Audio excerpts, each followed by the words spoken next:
নিয়ম শৃঙ্খলাকে কার্যত বুড়ো আঙুল দেখিয়ে মদ্যপ অবস্থায় মাধ্যমিকের মতো গুরুত্বপূর্ণ পরীক্ষা দিতে এলো এক ছাত্র।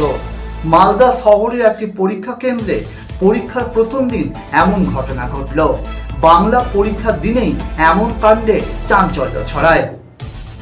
তিনতলা ভবনের একটি ঘরে পরীক্ষা চলাকালীন এক শিক্ষিকার নাকে তীব্র মদের গন্ধ আসায় ওই পরীক্ষার্থীর ওপর তার সন্দেহ হয়।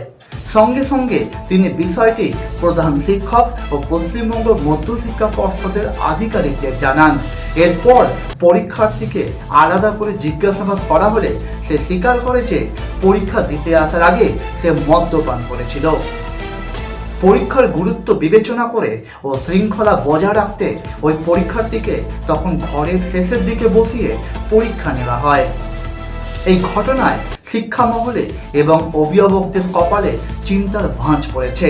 মাধ্যমিকের মতো গুরুত্বপূর্ণ পরীক্ষায় এমন ঘটনা কাম্য নয় বলেই মনে করেছেন অভিভাবক ও শিক্ষক শিক্ষিকারা।